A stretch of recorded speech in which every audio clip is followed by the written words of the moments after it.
ஆச்சி Royal gulab jamun packs ஒன்று வாங்கினால் ஒன்று இலவசம். நீங்கள் மறக்க முடியாத நபர்? ஆல்வேஸ் என்னோட ஹஸ்பண்ட் மகாதேவன் தான்.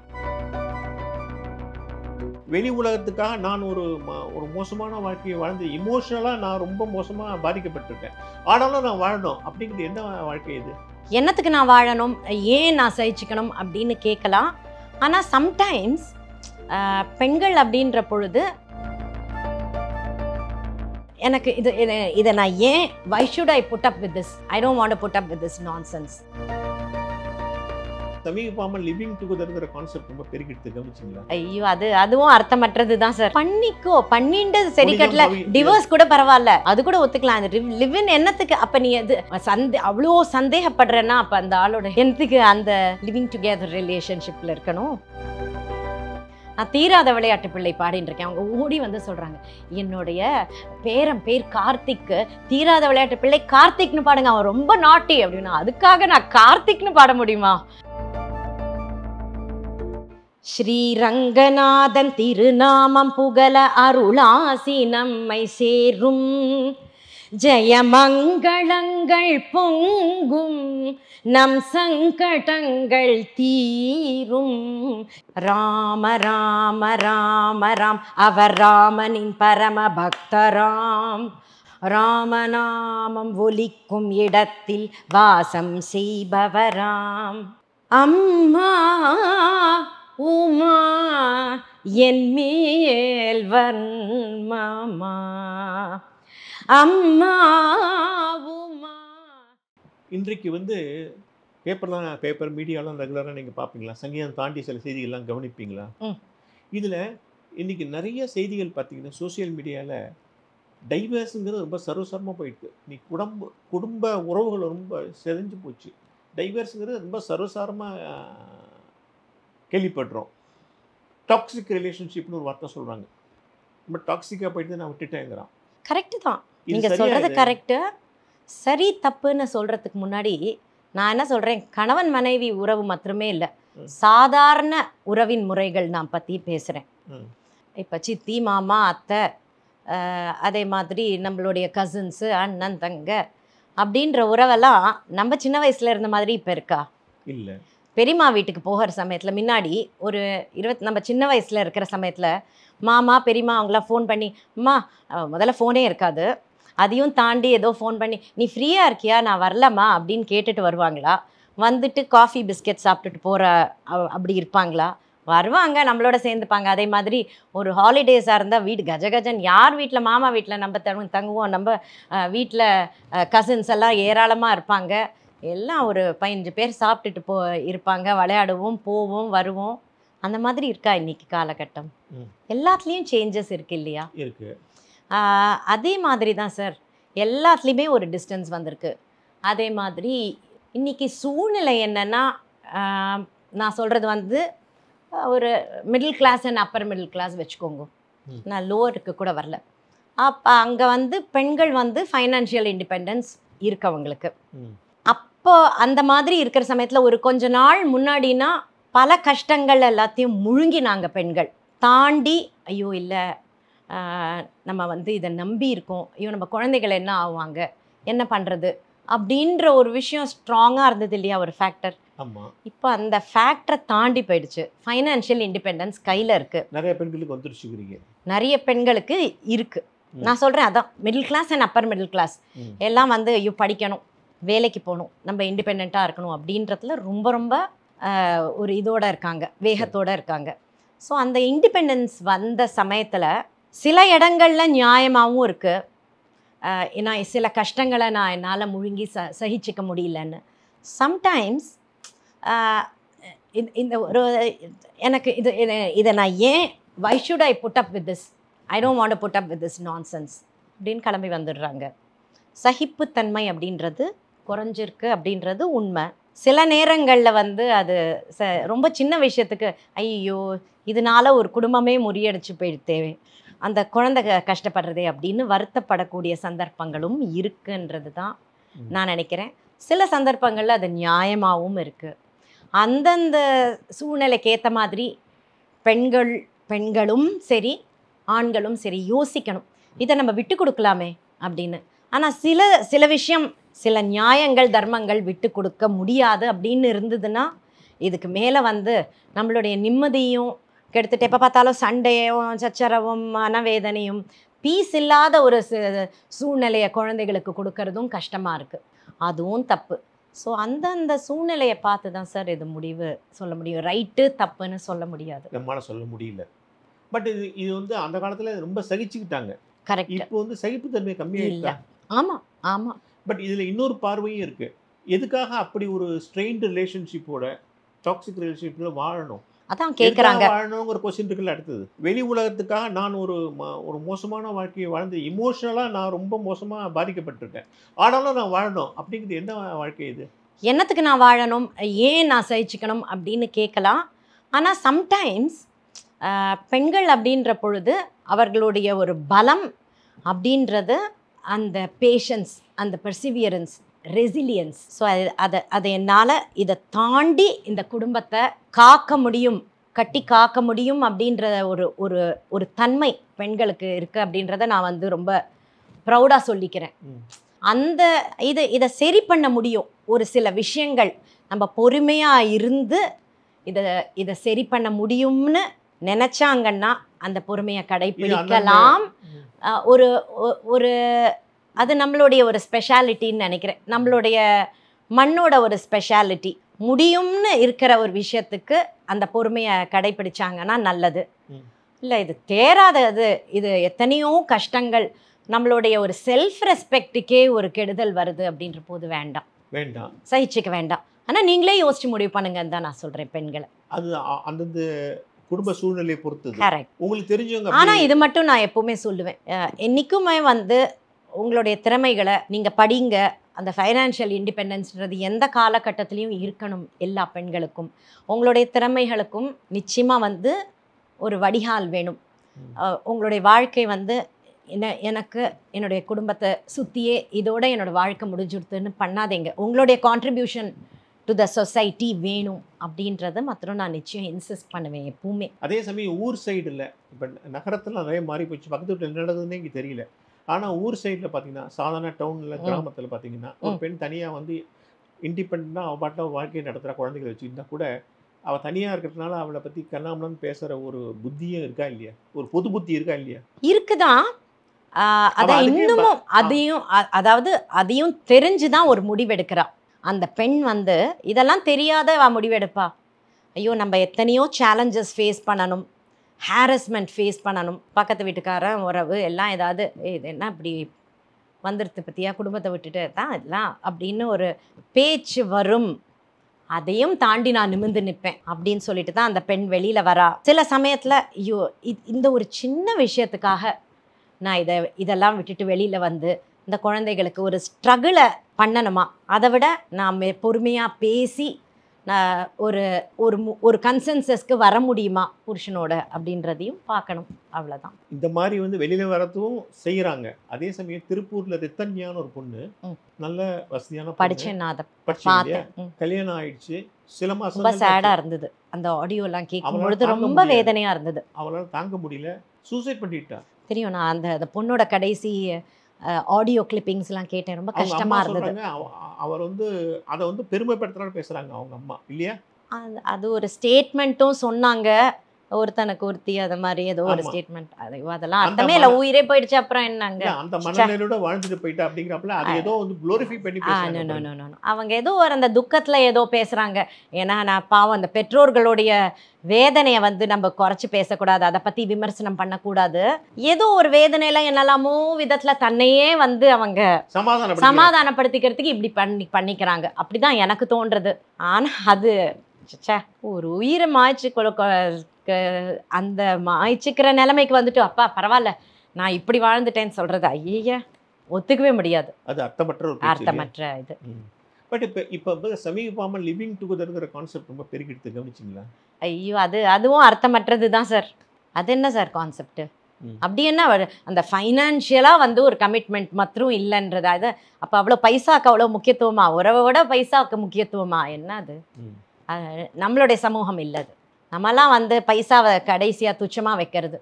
உறவுக்கு முக்கியத்துவம், அதை விட கௌரவத்துக்கு முக்கியத்துவம், மரியாதைக்கு முக்கியத்துவம் அப்புறமா தான் இதில் பைசா வரும். ஆனால் அவன் அது வந்து இப்போ நம்ம கமிட்மெண்ட் இல்லை, எப்போ வேணால் கத்திரிச்சிக்கலாம் அப்படின்ற கான்செப்ட். இன்னும் இல்லை, அவங்க வந்து திருமணம்ங்கிறத உறவு இருக்கு பாருங்க, அதை ஒரு பவித்திரமாக நினைக்க வேண்டிய அவசியம் இல்லைங்கிறாங்க. அவங்க பண்ணிட்டு சரி கட்டல, டிவோர்ஸ் கூட பரவாயில்ல, அது கூட ஒத்துக்கலாம். அந்த லிவின் என்னத்துக்கு? அப்போ நீ அது அவ்வளோ சந்தேகப்படுறேன்னா அப்போ அந்த ஆளோட என்னத்துக்கு அந்த லிவிங் டுகெதர் ரிலேஷன்ஷிப்பில் இருக்கணும்? நான் முதல்ல டெஸ்ட் பண்ணி பார்க்குறேன். பர்சனலி எனக்கு என்னமோ அது சரியா படலை. ஆமாம், பட் அது மாதிரி நிறைய நடக்குது, நான் கேள்விப்படுறேன். இன்னொரு விஷயம் என்னன்னா, ஒரு சாதாரண குடும்பத்தில் ரொம்ப ரொம்ப எளிமையான குடும்பத்தில் அந்த மாதிரி வந்து புருஷனை விட்டுட்டு நான் நிம்மதியாக இருக்கேன், எனக்கு தேவையில்லை அப்படின்னு இருக்க நம்ம சொசைட்டியில் முடியுதா? ஏன்னா அவளுக்கு பெற்றோர்களே வந்து இல்லைம்மா எப்படியாவது அனுசரிச்சுட்டு போய் யாராவது தப்பாக பேசிட போகிறாங்க அப்படின்னு சொல்கிற ஒரு இதுவும் உண்டு. ஆனால் இன்றைக்கி நான் நிறைய வித்தியாசமாக பார்க்குறேன். இப்போ எனக்கு தோட்ட வேலை செய்கிறவர் ஒருத்தர் வந்து பேசிகிட்டு இருந்தார். அப்போ பொண்ணு ரொம்ப கஷ்டப்படுறா, ஒரு பேரன் எனக்கு 2 வயசுக்கு குழந்த இருக்குது, அடிச்சுட்டு அம்மா ரத்த விளாரா வீட்டுக்கு வந்தது. நான் சொல்லிட்டேன், நீ நம்ம வீட்லேயே இருந்துக்கோ, என்னால் முடிஞ்சதை நான் கூழோ கொஞ்சியோ நான் உனக்கு கொடுக்குறேன், நான் பேரப்பிள்ளையை நான் ஸ்கூலில் சேர்த்துட்டு நான் பார்த்துக்கிறேம்மா அவனை, நீ வந்துடுன்னு சொன்னோடனே அந்த பொண்ணும் சரிப்பா நானும் எனக்கு முடிஞ்ச ஏதான ஒரு வேலையும் பார்த்துக்கிறேன், நான் இங்கே இருக்கேன், எனக்கு ஒரு நிழல் நீங்கள் இருக்கீங்கன்னு தைரியமாக வந்து இப்போ நான் சந்தோஷமாக இருக்கேன், என்னோட பாப்பா வந்து எந்த கஷ்டமும் அனுபவிக்கல அப்படின்னு தைரியமாக சொல்கிறார். ஸோ இன்றைக்கி அந்த மாதிரியும் கேள்விப்படுறோம். ஸோ எளிய மக்கள் வாழ்க்கையிலையும் அந்த மாதிரி ஒரு மனப்பான்மை வந்தாச்சு இருக்கு இல்லையா? ஏன்னா இப்போ அதுக்கப்புறம் அந்த பொண்ணு இதையே கஷ்டத்தை இது பண்ணிட்டு வேற ஏதாவது ஒரு தப்பான முடிவுக்கு வருவா, இல்லைன்னா இது மனசு கெட்டு போயிடும், சைக்கியாட்ரிக் இஷ்யூ ப்ராப்ளம் வரும். ஏன்னா இந்த முழுங்கி கஷ்டத்தை, தட்ஸ் நாட் ரைட். இன்னொரு விஷயம் என்னன்னா, பல வீடுகளில் வந்து இந்த திருமண முறிவுக்கு காரணமே வீட்டில் இருக்கிற பெற்றோர்கள் அப்படின்னு ஒரு செய்தி வருது. நானே கவனிக்கிற நிறைய பேர் இப்படி சொல்கிறாங்க. இதை போய் எப்படி நீங்கள் பார்க்குறீங்க? இப்போ வந்து நம்ம சில பேரண்ட்ஸு எல்லாம் பேச போச்சுன்னா, நார்மல் ஒரு டாபிக் வந்ததுன்னா என்ன சொல்லுவாங்க? ஐயோ என் பொண்ணு நான் சொல்கிறதே கேட்க மாட்டேங்கிறா, எல்லாம் அவள் சொல்கிறபடி தான் கேட்பேன்றா, அவள் தான் எப்படி படிப்பேன்றா, வெளில போகணுன்றா, என் ஃப்ரெண்ட்ஸோடு இது பண்ணணுன்றா, எதுவுமே ஒரு டிசிப்ளின்னா நம்ம சொன்னோன்னா பிடிக்க மாட்டேங்குது அப்படின்னு ஒரு குற்றச்சாட்டாக வைக்கிறீங்க இல்லையா? நம்ம எல்லாரும் ஒரு காமன் டாபிக் இது. அப்புறமா வந்து கல்யாணம் ஆனதுக்கு அப்புறம் மற்றும் பேரண்ட்ஸ் சொன்ன உடனே அப்படியே குவைட்டாக கேட்டு அவங்க சொல்கிறபடி தான் நடக்கிறாங்களா? அப்போ நீங்கள் வந்து பெற்றோர்கள் தான் காரணம்னு சொல்லலாம். அவங்க தான் தனக்கு தோன்றபடி தான் ஸ்கூல் டைம்லேருந்தே நடக்கிறாங்க. அதுக்கப்புறம் கல்யாணம் ஆனதுக்கு அப்புறமா மாத்திரம் ஒரு இருந்துடுமான்னு எனக்கு தெரியல. அதெல்லாம் ஒரு அளவுக்கு தான், அதுக்கப்புறமா அவங்க எடுக்கிற முடிவுகள் தான் அதெல்லாம். நீங்கள் வந்து உங்கள் குழந்தைகள் ரொம்ப செல்லமாக இருப்பீங்களா, கண்டிப்பாக இருப்பீங்களா? தெரியலைங்க அப்படின்ற மாதிரி தான் சொல்ல தோணுது. அதான் நாயகன் கமலஹாசன் மாதிரி தான் சொல்லணும், தெரியலப்பா அப்படின்னு. நீங்கள் கண்டிப்பாக அந்த போமா வேலையை பாரு அப்படின்னு சொல்லுவாங்களா, அல்லது ஏற்றுப்பாங்களா? அவங்க கண்டிப்பாக பல்ல கடிச்சுட்டு ஏற்றுப்பாங்க. ஏதாவது சில விஷயங்களில் சிலது விட்டுடுவேன் நானே, சரி அவங்களுக்குன்னு. சில டிசிப்ளின்ஸு சிலது நோ எனக்கு இது பிடிக்காது, நீ இப்படி தான் இருக்கணும் அப்படின்னு ஏதாவது சில விஷயங்களில் அவங்களுக்கு பிடிக்காததை சொன்னேன்னா அப்போ பல்ல கடிச்சிட்டு சகிச்சுப்பாங்கன்னு நினைக்கிறேன். அவங்கக்கிட்ட தான் நீங்கள் தனியாக இன்டர்வியூ எடுத்தீங்கன்னா என்னோடய வண்டவாளம்லாம் வெளியில் வந்துடும். உங்கள் குழந்தைகளுக்கு நீங்கள் அட்வைஸ் பண்ணுவீங்களா? சார் அட்வைஸ் நம்ம எல்லாருக்கும் நமக்கு பண்ணணும்னு தோணும், அதை இவ்வளோ கேட்டுக்கிறாங்கன்றது தான் அதில் விஷயமே. ஏன்னா இந்த காலத்து குழந்தைகள்லாம் ஏதாவது அட்வைஸ் பண்ண போவோம், நீ பூமர் அங்கிள் மாதிரி பேசாதான்னு சொல்லுவாங்க. ஆமாம், அப்படியும் சொல்லுவாங்க சம்டைம்ஸ். அதுக்கப்புறமா சொல்லிருக்காங்களா? அப்படியும் சொல்லுவாங்க. அப்புறமா இப்படியும் சொல்லுவாங்க, அம்மா நீ காலேஜ் படித்து முடிச்சு இவ்வளோ ஒரு வருஷங்கள் ஆயாச்சு, நீ ஒரு கேர்ள்ஸ் ஸ்கூலில் படித்த, உனக்கு இதெல்லாம் புரியாதுமா, இதெல்லாம் சரி வராது அப்படின்னு நம்மளை என்னமோ ஒரு ரொம்ப இந்த இந்த இந்த என்னோட டாட்டர்ஸ்லாம் வளர்ந்ததுக்கு அப்புறமா தான் நானே ஐயோ நமக்கு இவ்வளோ வயசாக எடுத்தா நம்ம என்னமோ ஒரு அந்த காலத்து பர்சன் மாதிரி நமக்கு ஒரு இமேஜ் கொடுத்துருவாங்க. மோசமான ஒரு பட்டிக்காட்டில் வளர்ந்த அப்படி பேசுவாங்க. இதெல்லாம் உனக்கு தெரியாதுமா, இது ரொம்ப அவங்களுக்குள்ள வேற பேசிப்பாங்க. சில சமயத்தில் நான் ஒரு 9 மணிக்கு மேலே என்னம்மா அது மடித்து வைக்கல, துணியை இது பண்ணல, இது உள்ளே வச்சுக்கோ, இப்படி பண்ண அப்படி பண்ணன்னு சொன்னோடனே பெரியவா சொல்லுவா, தனுஜா 9:30 ஆயிடுத்து மணி, இப்போ அம்மா இந்த மாதிரி தான் இருப்பாங்க, கொஞ்ச நேரத்துக்கு குவாய்ட்டாரு அப்படின்லாம் சொல்லுவாங்க. அவங்களுக்குள்ளேயே கிண்டல் பண்ணுவாங்க. இது எப்படி என்னலாமோ இதெல்லாம் தாண்டி தான் எல்லார் வீட்லேயும் நடக்கிறது தான். இந்த காலத்து குழந்தைங்களுக்கு டிசிப்ளின்ங்கிற வார்த்தை பிடிக்கலையா? எல்லாத்தையுமே வந்து வாட் ஐ ஃபீல் இஸ் இப்போ நமக்கு அதுக்கு முன் ஜென்ரேஷன் பார்க்குற சமயத்தில் நமக்கெல்லாமும் திட்டு விழும். ஆனால் இதில் ஒரு 10%க்கே நமக்கு திட்டு விழும். நம்ம குவைட்டாக இருந்தோம், நம்ம சப்மிசிவாக போயிடுவோம். இப்போ அவங்க என்ன நினைக்கிறாங்க, இப்போ நம்ம ஏதோ ஒரு டிசிப்ளின் சொன்னாமல் நான் பார்த்துக்கிறேனே, இது என்னோடய ஸ்டைல், விட்டுருங்க. ஏம்மா அது இப்படி புஸ்தமெல்லாம் அப்படி போட்டு வச்சுருக்கேன், நீட்டாக இதை அடிக்க வச்சுக்க, அது நான் என் ரூம் தானே, நான் பார்த்துக்கிறேன், கவலைப்படாது, நீ போம்மா, இட்ஸ் ஓகே அப்படின்னு பொலைட்டாக சொல்லிடுவாங்க. ஏன்னா அதுக்கு என்ன பதில் சொல்கிறதுனே தெரியல. அவங்க என்ன சொல்கிறாங்க, மை வே, நீ என்னை விட்டுடு, நாங்கள் இருக்கிறபடி இருக்கோம் அப்படின்னு சொல்லுவாங்க. நமக்கு தான் மனசு வராது, அதுக்கப்புறமா அடிக்க வச்சு அநியாயத்துக்கு பர்ஃபெக்டாக இருக்கிறது அவங்க பிடிக்கலையா? சார் சொல்ல தெரியல சார், நானும் இது எல்லாத்தையும் அனலைஸ் பண்ணுவேன். இப்படியும் கேட்பாங்க, எங்களுக்குன்னு ஒரு கருத்து இருக்குது, நீங்களாம் யோசிக்காத, இப்போ வரைக்கும் நான் வந்து ஏதாவது ஐயோ அம்மா அப்பா அப்படின்னு சொல்லிட்டு ஏதாவது பயந்துருது, அம்மா என்னம்மா உனக்கு என்ன தோன்றதோ நீ அப்படி பண்ணு அப்படின்னு சொல்லுவாங்க அவங்க கூட சம்டைம்ஸ். நம்ம வந்து அப்படி ஒரு டியூன்டு ஒரு அப்படி ஒன்று ஃபாலோ பண்ணுறது, இப்படி தான் இருக்கணும் அப்படின்றதுக்கு அவங்க வந்து அதே மாதிரி இருக்கணும்னு அவசியம் இல்லைன்னு சொல்கிறாங்க. ஆனால் நல்ல பிள்ளைகள் இப்போ இருக்கிற ஜென்ரேஷனை நான் சொல்கிறேன். சம்டைம்ஸ் சில பிரின்சிபல்ஸ் வச்சுட்டு இருக்காங்க அவங்களே. அதே மாதிரி ஃப்யூச்சரில் அவங்கள நம்ம இண்டிபெண்ட்டாக விட்டோம்னா நிச்சயமாக நல்லா பண்ணுவாங்கன்னு நினைக்கிறேன். இப்போ அவங்களே அதுவே வேறு ஏதோ ஒரு ஃப்ரெண்டு வராங்க, இல்லை அவங்களுக்கு ஒரு பொறுப்பை கொடுத்தோம், இன்னும் ரொம்ப அழகாக பண்ணுவாங்க. நம்ம சொல்கிறத கேட்பாங்களான்றது தான் கஷ்டம். அவங்க இஷ்டத்தை விட்டுடணும். கரெக்ட், அதுதான் சாய்ஸு, இதில் வேறு எதுவுமே கிடையாது. எல்லாத்துக்கும் நேரப்படி இது படி பண்ணணும், அதை அப்படி பண்ணணும் அப்படின்னு கரெக்ட் ஷெட்யூல் போடக்கூடாது. இப்போ ரேபிட் ஃபயருக்கு வருமா? பயமாக இருக்கே சார். என்ன சார் ரேபிட் ஃபயர்? ஈஸியாக கேளுங்க. ஈஸியாவா? ஆமாம். உங்களுக்கு என்ன, நீங்கள் தான் எப்பயுமே கேள்வி நீ கேட்கிறாயா நான் கேட்கட்டுமாங்கிற அந்த ஸ்டைல், நீங்கள் திருவிளையாடல் ஸ்டைலில். இப்போ நீங்கள் தானே சார் கேள்வி கேட்க போகிறீங்க, பார்க்கலாம். பிடித்த உணவு இது? All time favourite dosa. அதுவும் எங்கள் அம்மா வாக்குற தோசைன்னா அதுதான் அல்டிமேட். பிடித்த கலர்? பிங்க் இல்லைனா மெரூன். இதுதான். வாழ்க்கையில் நீங்கள் மாற்றிக்க நினைக்கும் விஷயம்?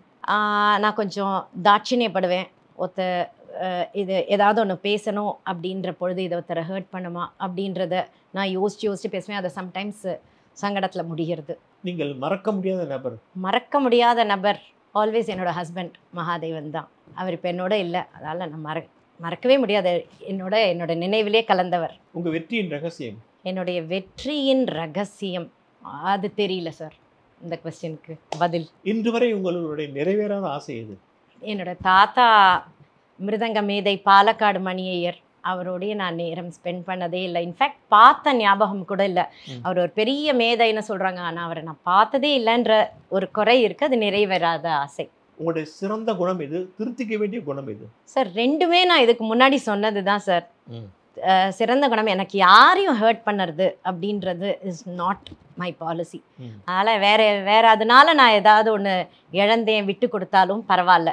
ஆனால் வந்து ஒருத்தருக்கு தீங்கு பண்ணுறதோ இல்லைன்னா அவன் மனசை கஷ்டப்படுத்துறதோ எனக்கு வேண்டாம்.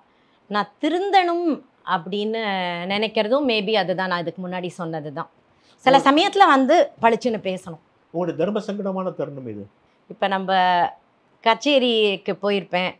கச்சேரிக்கு ஒரு 4-5 இருக்குது, நான் ஒரு 2 உங்களோட ஷேர் பண்ணுறேன். ஒரு கச்சேரியில் மெயினாக நல்லா விஸ்தாரமாக அவங்க கேட்டிருப்பாங்க, மேடம் எனக்கு வந்து நீங்கள் மெயினாக வந்து காம்போஜி ராகம் பாடணும், எனக்கு ரொம்ப பிடிச்ச ராகம் ப்ளீஸ் மேடம் அப்படின்னு அவங்க வீட்டு கல்யாணத்தில் இன்விடேஷன் கொடுக்கறதுலேருந்து சொல்லியிருப்பாங்க. காம்போஜி மேடம் மறந்து போயிடாதீங்கன்னு விஸ்தாரமாக பாடி நல்லா ஸ்ரீ சுப்பிரமணிய நமஸ்தே எல்லாம் பாடி முடித்து அடுத்த ஒரு துக்குடா கீர்த்தனை எடுத்த உடனே ஒருத்தர் ஓடி வருவார். அந்த சொன்னவர், மேடம் எவ்வளோ நேரமாக நான் வெயிட் பண்ணிட்டு இருக்கேன், காம்போஜியே பாடலையேன்னா. இதுக்கு நான் என்ன சார் பண்ணுறது? தர்ம சங்கடம் அந்த மாதிரி. இல்லை கச்சேரி முடிக்கலான்ற சமயத்தில் எனக்கு ஒரு சின்ன ரிக்வெஸ்ட்டு, எந்தொரு மகானுபாவில் பாடுறீங்களான்னு. அது சின்ன ரிக்வெஸ்டா, அதுக்கு 10 நிமிஷம் ஆகுமே, எப்படி பாடுறது? அந்த மாதிரி தர்ம சங்கடம். அதே மாதிரி வயசான பாட்டி அவங்களுடைய பேரனுடைய கல்யாணத்துக்கு என்னை பாட சொல்லியிருக்காங்க. நான் தீராத விளையாட்டு பிள்ளை பாடின்னு இருக்கேன். அவங்க ஓடி வந்து சொல்கிறாங்க, என்னுடைய பேர் கார்த்திக்கு, தீராத விளையாட்டு பிள்ளை கார்த்திக்னு பாடுங்க, அவன் ரொம்ப நாட்டி அப்படின்னா. அதுக்காக நான் கார்த்திக்னு பாட முடியுமா இந்த மாதிரியான நிறைய தர்ம சங்கடங்கள் வரும் சார். ஸோ இதெல்லாம் சங்கடமான தமாஷ்னு சொல்லலாம். ஆமாம். நீங்கள் கச்சேரி பாடிட்டே இருக்கீங்க, திடீர்னு ராகம் மறந்து போயிருக்கா? ராகம் மறந்து போயிருக்கா அல்லது ஐயோ சரணத்தில் 2 வரி மறந்து போய் தடுமாறி இருக்கீங்களா? சார் ராகம் மறந்து போல சார். அந்த மாதிரியான ஒரு தர்ம சங்கடம் எனக்கும் வரல, என்னோட கேட்குற ரசிகர்களுக்கும் நான் கொடுக்க தயாரா இல்லை. சமீபத்தில் ஒரு பெரிய பாடல் ராகம் மறந்து போய் பக்கத்தில் என்ன ராகமானு அப்படின்னு கேட்டார், அதனால சொல்கிறேன். அதை பற்றி தெரியல சார் எனக்கு. இது வரைக்கும் அந்த மாதிரியான ஒரு சூழ்நிலை வரல. வார்த்தைகள் ரேரா சில நேரத்தில் என்னன்னா சோகமான தமாஷ் ரொம்ப தெரிஞ்ச பாட்டோடது கூட டக்குன்னு வாயில் வரலன்னா அவ்வளோதான். அதே மாதிரி மனசு தான். நம்ம ஏதாவது ஒன்று இப்போ அடுத்தது ஐயோ இந்த டைம்குள்ளே முடிக்கணும், அப்புறம் ட்ரெயின் பிடிக்கணும், இப்படி மனசு அந்த ஃபோக்கஸ் போச்சு வச்சுக்கோங்களேன், வார்த்தை தடுமாறும். இசை தவம் மாதிரி பண்ணணும், கச்சேரியும் அந்த மாதிரி மைண்ட் அந்த ஃபுல் ஃபோக்கஸில் இருக்கணும். இன்னொரு 3/4 மணி நேரத்தில் ட்ரெயின் பிடிக்கணும்னா மறந்து போயிடும். அந்த ஆரம்பிச்சதுன்னா தடுமாற்றம் அப்புறம் நிறைய வரும். நீங்கள் இன்று வரை இப்போ கடைபிடிக்கும் பிரின்சிபல் என்ன? மேக்ஸிமம் நான் என்னுடைய பாட்டியோட பிரின்சிபல் தான். நான் கச்சேரிக்கு பாடுறதுக்கு முன்னாடி ரொம்ப பார்த்து பாடுறது அப்படின்றத ரொம்ப அவாய்ட் பண்ணுவேன். அதே மாதிரி ஒரு லைட்டாக எடுத்துக்கிறது, இது ஒரு சாதாரண கச்சேரி தானே, இது ஒரு சிம்பிளாக பாடிடலாம், இது பண்ணலாம் அப்படின்றதே என்னால் முடியாது. என்னால் முடிஞ்ச வரைக்கும் எப்போ வரைக்கும் நான் பாடிட்டுருக்கேனோ அந்த ஒரு சீரியஸ்னஸ், அந்த ஒரு கோவில் மாதிரி கச்சேரி மேடையை நினச்சிக்கிறது அப்படின்றது தான் என்னோட பிரின்சிபல் நான் நினைக்கிறேன். இப்போ சமீபத்தில் நீங்கள் 2nd டாக்டரேட் வாங்கியிருக்கீங்க இல்லையா, அதை பற்றி சொல்லி. எதுக்கு வாங்கினீங்க, என்ன சப்ஜெக்ட்? அது சப்ஜெக்ட் வேற என்ன சார் எனக்கு இருக்க முடியும்? கர்நாடக சங்கீதத்துக்கு நான் என்னுடைய கான்ட்ரிபியூஷன்ஸ்க்காக இல்லை கம்பேரிட்டிவ் ஸ்டடி ஆஃப் அப்படிங்கிற இல்லை அது ஒரு honorary doctorate from Vedic wellness யூனிவர்சிட்டின்னு. Okay okay. ஸோ மைசூரில் மைசூர் மகாராஜா அவர் கொடுத்துறது. என்ன பெருமைனா என்னோட மூத்த இசை கலைஞர் வி சுப்பிரமணியம் சார், அவருக்கும் அந்த ஆனரரி டாக்டரேட் வந்தது. ஸோ அவரோட வாங்கினதுன்றது ஒரு பெரிய ஆசீர்வாதம். ப்ளஸ் மைசூர் பிரதர்ஸ் அவங்களுக்கும் கிடச்சிது. நீங்கள் நிறைய இப்போ சமீபத்தில் கம்போஸ் பண்ண ஆரம்பிச்சிங்க, நிறைய கம்போஸ் பண்ணுறீங்க, அதை பற்றி கொஞ்சம் சொல்லுங்கள். ஸோ நிறையலாம் இல்லை சார், கொஞ்சம் காம்போசிஷன்ஸ் எனக்கு சில, அதாவது உங்கள் ராம எல்லா கச்சேரிலையும் பாடுவீங்க நான் கேட்டிருக்கேன். ஆமாம், அது சில நம்மளுடைய இதில் பார்த்தீங்கன்னா அப்படியே அந்த பக்தி பெருக்கில் எனக்கு அப்படியே வந்துடுச்சு அப்படின்னு சொல்கிறது தான் ஜாஸ்தி. அப்படியே கடவுள் அருளில் அப்படியே எனக்கு பொழிஞ்ச மாதிரி அப்படியே பெருக்கெடுத்து வந்தது அப்படிலாம் சொல்லுவாங்க. நான் உண்மையை சொல்லணுன்னா அந்த மாதிரிலாம் இல்லை. சம்டைம்ஸ் எனக்கு ஏதாவது ஒரு ஐடியா தோணும், இல்லை ஒரு தீம்காக கம்போஸ் பண்ணணும், இல்லை இந்த மாதிரி இருந்தால் அழகாக இருக்கே அப்படின்னு தோன்றதை டெவலப் பண்ணி நான் எதாவது கம்போஸ் பண்ணுவேன். அந்த மாதிரி தான் ஒரு 2-3 சும்மா நான் ஒரு ஃபர்ஸ்ட் 2 லைன்ஸ் மாத்திரம் பாடி காமிக்கிறேன். ஒன்று சேகர சந்திரிகான்னு அந்த சுபபந்துராளியிலே பஞ்சமம் இல்லாத ஒரு ராகம். ஸோ அந்த ராகத்தில் எனக்கு ஏதோ ஒரு காம்போசிஷன் பாடணும்னு தோணித்து. ஸ்ரீரங்கநாதன் திருநாமம் புகழ அருளாசி நம்மை சேரும், ஜெயமங்களங்கள் பொங்கும், நம் சங்கடங்கள் தீரும். ஸ்ரீரங்கநாதன் திருநாமம் புகழ அருளாசி நம்மை சேரும், ஜெயமங்களங்கள் பொங்கும், நம் சங்கடங்கள் தீரும். ரங்கா ஸ்ரீரங்கா ரங்கா ஸ்ரீரங்கா.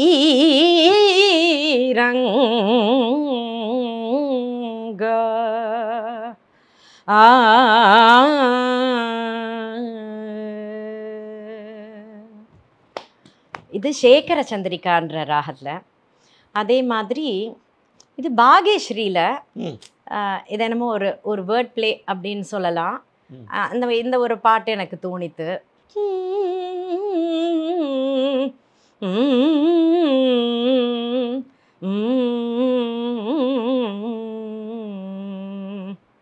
அம்மா உமா என் மேல் வன்மமா, அம்மா உமா என் மேல் வன்மமா, அருள் புரிய இது தருணம் அம்மா, அம்மா உமா என் மேல் வன்மமா அருள் புரிய இது தருணம் அம்மா அடிமையை கை விடலாகுமா இன்னுமா மௌனமா அம்மா உமா என் மேல் வன்மமா. அப்புறம் என்னுடைய ஃபேவரேட் உங்கள் ராமராமவும் பாடுவீங்க. ஆஞ்சநேயர் பேரில் அது ம். ராம் ராம்னே முடிகிற மாதிரி நம்ம மனசுக்குள்ள அந்த ஒரு மாதிரி ரெண்டு ஒரு line பண்ண கான்வர்சேஷன். போறோம். ம். இது இந்த ராகத்தில் சந்திரஜோதியில் அமைஞ்சது. ம். ராம ராம ராம ராம் அவர் ராமனின் பரம பக்தராம். ராம ராம ராம ராம் அவர் ராமனின் பரம பக்தராம். ராமநாமம் ஒலிக்கும் இடத்தில் வாசம் செய்பவராம். ராம ராம ராம ராம் அவர் ராமனின் பரம பக்தராம். ராமநாமம் ஒலிக்கும் இடத்தில் வாசம் செய்பவராம். ராம ராம ராம் ஸ்ரீராம ராம ராம். ராம ராம ராம ராம ராம ராம ராம் ஸ்ரீ ரகுராம ராம ராம். சீதா ராம ராம ராம் சுந்தர ராம ராம ராம். சாகேத ராம ராம ராம். जय जय राम सीताराम जय जय राम सीताराम. राम राम राम राम राम राम राम. जय राम राम राम राम राम राम राम. राम राम राम राम